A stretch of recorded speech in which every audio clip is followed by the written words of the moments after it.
ഉരുപ്പടിയാ നിങ്ങൾ ഈ അലമാരയുടെ കൊണമതി ആരും പറയാതെ എന്റെ കലണ്ടർ ഇങ്ങോട്ട് എടുക്ക. പാലിന്റെ കണക്ക് മുഴുവനും അതിൽ എഴുതി വെച്ചേക്കുന്നത്.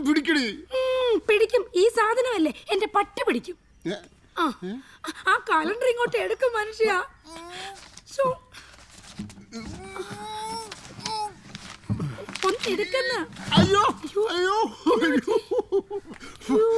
ആ പണ്ടാരക്കാലത്ത് ഇതിന്റെ പുറകിൽ ആണയും വെച്ചിട്ടുണ്ടായിരുന്നോ? വല്ല വിഷവും പുരട്ടിയതായിരിക്കും കേട്ടോ.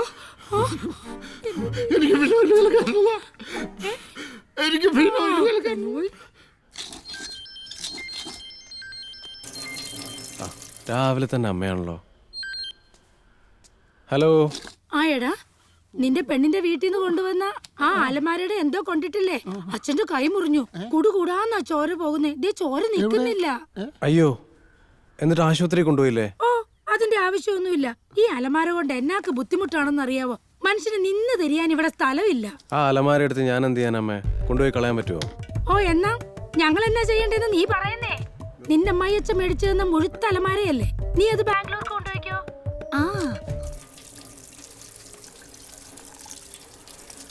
ആ അലമാര വലിയ പ്രോബ്ലം അല്ലോ. അമ്മയ്ക്ക് വലിയ ബുദ്ധിമുട്ടായെന്ന് തോന്നുന്നു.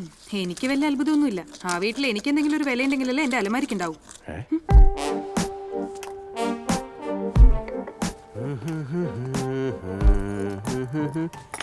ഇന്ന് മിക്കവാറേ എനിക്ക് ബോണസ് കിട്ടും. ഞാൻ ബോണസ് തന്നെയല്ലേ പറഞ്ഞേ?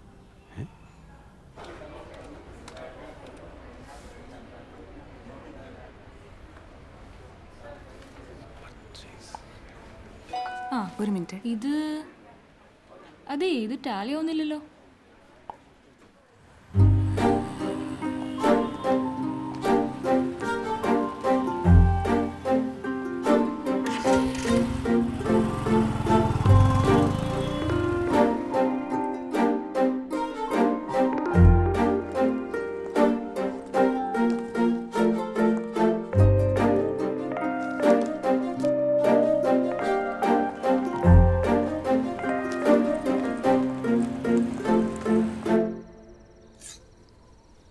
ഇതൊക്കെ വാങ്ങിയതുപോലെ ഈ വീട് മുഴുവൻ ഫർണിഷ് ചെയ്യണം നമുക്ക്. വില കുറച്ച് കൂടിയാലും കുഴപ്പമില്ല. എനിക്ക് വേണമെങ്കിൽ ബാങ്കിൽ നിന്ന് ലോൺ കിട്ടും. നമുക്ക് വേണമെങ്കിൽ അതെടുക്കാം. ഏയ്, അത് വേണ്ട. നമുക്കിങ്ങനെ പതിയെ പതിയെ കല്ലിൻ്റെ മേൽ കല്ല് കയറ്റി വെച്ച് മെല്ലെ ഓരോന്നായിട്ട് വാങ്ങാം. അതാ അതിൻ്റെ ഒരു സുഖം. അമ്മ. ഹലോ അമ്മേ. മോളെ, എന്തൊക്കെയാണ് വിശേഷങ്ങൾ? നല്ല വിശേഷം അമ്മേ. ഞങ്ങളിത് ഫർണിച്ചറൊക്കെ വാങ്ങിച്ചു വന്നു. ആണോ? ദേ, അടുത്ത ആഴ്ച ഞങ്ങൾ അങ്ങോട്ട് വരുന്നുണ്ട് കേട്ടോ. അമ്മേ, അച്ഛൻ ഇങ്ങോട്ട് വരുന്നുണ്ടെന്ന്. ഒരു മിനിറ്റ്, ഞാൻ കൊടുക്കാം. ഹലോ അമ്മേ. അമ്മയല്ല, അച്ഛനാ. ഞങ്ങൾ അടുത്ത ആഴ്ച അങ്ങോട്ട് വരുന്നുണ്ട് മോനെ. നിങ്ങളുടെ ഫ്ലാറ്റും ആ സ്ഥലമൊക്കെ ഒന്ന് കണ്ടിട്ട് വരാലോ. അച്ഛൻ വന്നോ? പക്ഷേ ഞങ്ങൾക്ക് ലീവൊന്നുമില്ല. അത് കുഴപ്പമില്ല, ഞങ്ങൾക്ക് എന്നും ലീവാ. അതുകൊണ്ട് ശനി ഞായറും കണക്കാക്കിട്ട് വരാം കേട്ടോ. ആയിക്കോട്ടെ. അപ്പൊ നമ്മളെവിടെ പറഞ്ഞു നിർത്തിയേ? കല്ലുമ്മേ കല്ല്.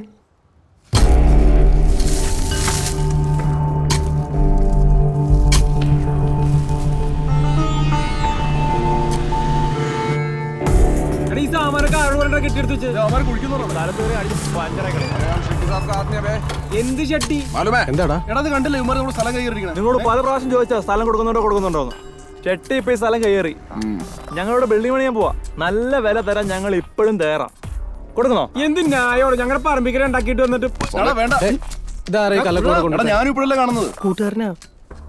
വേണ്ട, ഇവിടെ എങ്ങനെയെങ്കിലും ഇറക്കി വിടണം, അല്ലെങ്കിൽ നമ്മുടെ കയ്യിൽ നിന്ന് പോകും കേട്ടോ. നമുക്ക് കേസ് കൊടുക്കാം. അല്ലാതെ കേസൊന്നുമില്ല, നല്ല പെടയെ കൊടുക്കണ്ട്. ഈ തടീനട്ടെ അവനിട്ട് കൊടുക്കാൻ പറ്റൂല. എടാ, നീ ഒന്ന് അടങ്ങ്. ഇവിടെ കോടതി നിയമമൊക്കെ ഉണ്ടല്ലോ, നമുക്ക് നോക്കാം. ഇറക്കിയിരിക്കും. ബായ്, ഇത് പോതുമാ? ബസ് ശ്രീറാം ഷെട്ടിയുടെ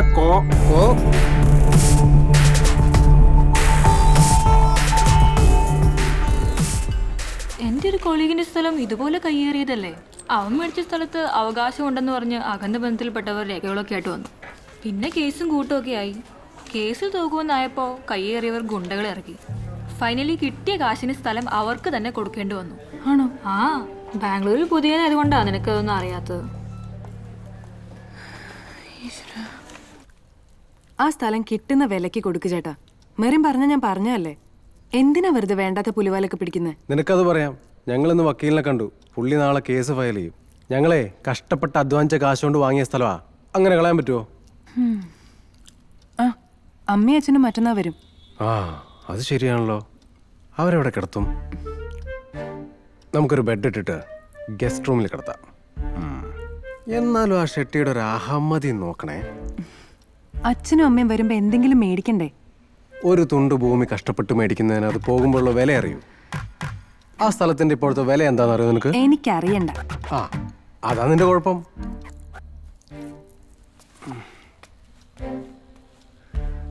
അച്ഛനും അമ്മയും വരുന്നു എന്ന് പറഞ്ഞിട്ട് അവര് ബസ്സിനാണോ ട്രെയിനിനാണോ വരുന്നത്? അവരിവിടെ വന്നിട്ട് വീട്ടിലോട്ട് എങ്ങനെ വരും? അങ്ങനെ എന്തെങ്കിലും ഒരു കാര്യം ചേട്ടൻ അന്വേഷിച്ചോ? അത് ശരിയാണല്ലോ. അവര് ട്രെയിനിനാണോ ബസ്സിനാണോ വരുന്നത്?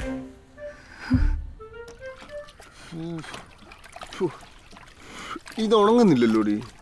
നിങ്ങളെ കയ്യിൽ പന്തോ ചുറ്റിക്കൊണ്ടിരുന്നോ? അവരെ ബാംഗ്ലൂർക്ക് പോവുക. ഒടുക്കം നമ്മൾ രണ്ടാം തരക്കാരാകും. ആ ലളിതയില്ലേ ആദ്യ സാമർത്ഥ്യക്കാരിയാ.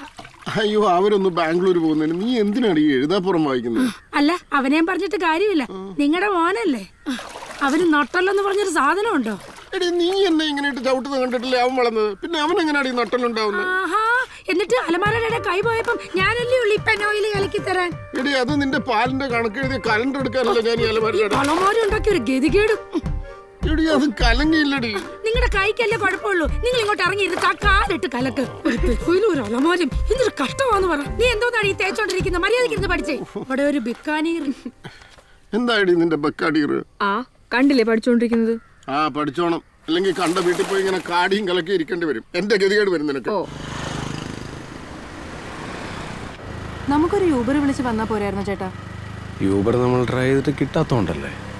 പിന്നെ ബാംഗ്ലൂർ വരുമ്പോൾ ഓട്ടോറിക്ഷയിൽ പോകുന്നതല്ലേ അതിൻ്റെ ഒരു സുഖം അല്ല അച്ഛാ? ആ,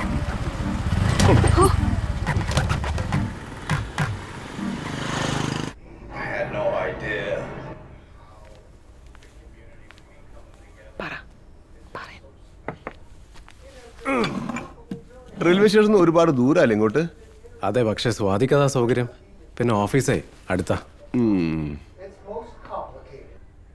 എല്ലാവരും ആ അലമാരം ഇങ്ങോട്ട് കൊണ്ടുവരാഞ്ഞത് മോശമായിപ്പോയി.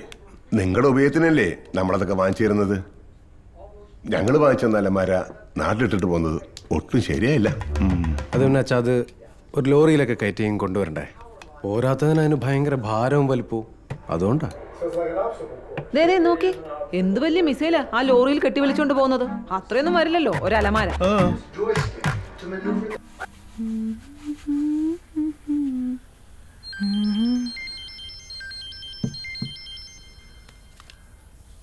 അമ്മയാണല്ലോ. ഹലോ. ആ, ഹലോ അമ്മേ. അരുണില്ലേ ഇവിടെ? അരുണേട്ടൻ കുളിക്കുകയാണല്ലോ. ആ, കുളിച്ചിറങ്ങുമ്പോഴേ ഞാൻ വിളിച്ചെന്നൊന്ന് പറഞ്ഞേക്ക്. ശരി എന്നാ.